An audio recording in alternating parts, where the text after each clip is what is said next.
Welcome to a special edition of the Love Intervention. I want to talk with you just a little while about some tips for conflict management. Part 2. Part 2? Because we already did an episode. We did that. Mm-hmm. Okay, so part 2, but it's a special edition because we're talking about it specifically as it relates to being home alone together.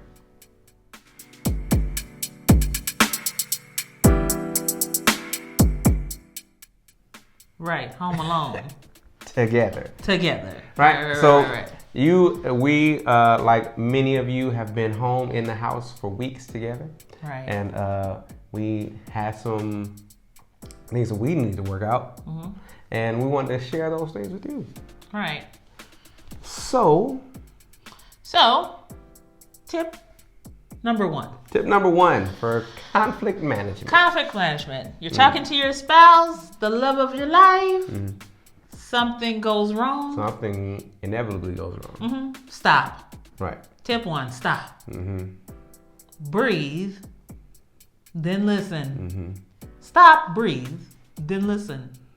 It's so important that you do those 3 things, Mm-hmm. Because we want to make sure that you're hearing what is being said. So stop, breathe, then listen. Mm-hmm. And breathing can give you that time that you need to think. Right. And you want to make sure, we said once before, that you can't, once those words come out of your mouth, you can't pull them back in. Right. You want to make sure that you take a second and then breathe, right? Right. So once you get your thoughts together, the next tip is to name your feeling. I know it sounds a little weird, but you might want to just say, hey, listen, I'm feeling frustrated. Hey, that irritated me. Right. So you want to name your feelings. So now you know what you're dealing with, and your partner knows what you're dealing with, so that you guys can work through that together. Right. Because it's different to deal with anger than it is to deal with hurt. Right. And we want to make sure that our hurt isn't masquerading as anger. Right. That's very true. Mm-hmm. Anger is a secondary emotion. Mm-hmm. It always comes after something else. Right. Generally pain. Really. Right. Mm-hmm. So tip number 2 for me, when you're having a discussion, we don't have arguments, we have discussions. So when you're having, look at that face. Glory. When you're having a discussion, only one person talks at a time. Right. And that sounds like one of those elementary suggestions, but only one person needs to talk at a time. And then the other person is actually doing what? Listening. Right. So this is a great time again to do your what? Stop. Mm-hmm. Breathe. Mm-hmm. Whew. Okay. Listen. Right.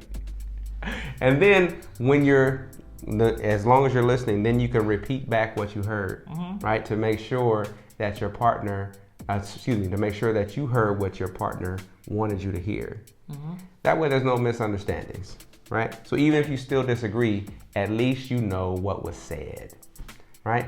And then last tip for me, avoid confrontational situations. Right. Right. So if you know your husband can't stand it when you crunch and munch on your cereal in the morning. That's real talk. Real talk. Try to crunch and munch a little less, or pick a different meal that day. Right. 6 weeks of crunching cereal. So avoid confrontational situations and know your limits. Right. You gotta know what you can deal with. Sometimes, and I mean, this is the person you want to be with. If you're talking about a marriage, this person you want to be with for the rest of your life.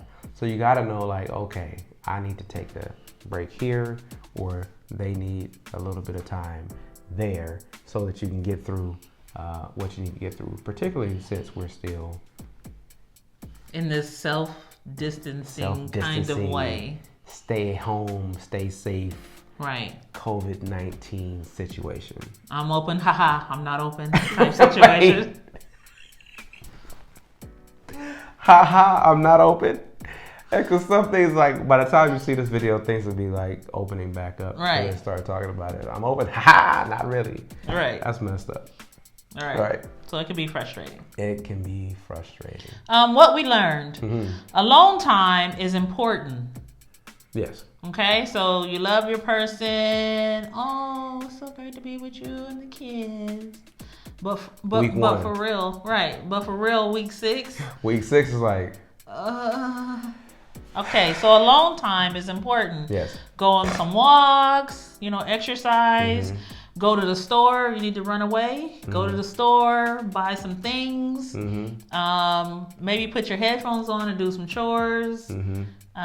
Or lock yourself in your room by yourself and watch your favorite TV show. I don't know about locking yourself in your room, wife. Okay. I don't know about that one. I can't condone to lock yourself in the room because I can't get in.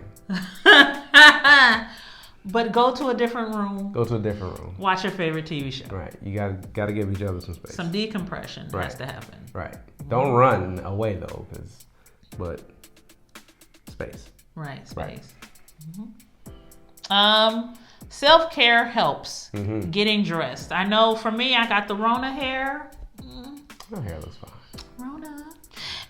And so I, washed it up, conditioned myself up, and braided up, and made me look as decent as possible. Right. So you do some self-care. Do what you can. Yeah. Get dressed is important because in these last few weeks, it's been tough to kind of tell what day is which. Right.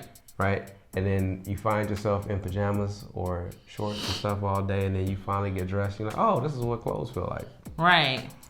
So give your reason to get dressed. Different. Yeah, you feel a little different when you put some clothes on. And then build a schedule. Right.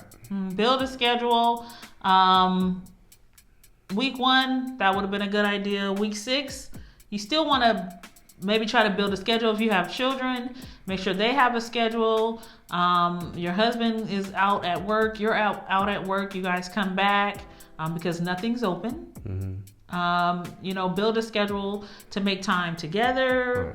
Right. Build a schedule to have time maybe apart. Build a schedule to spend time with your kids. And make it as,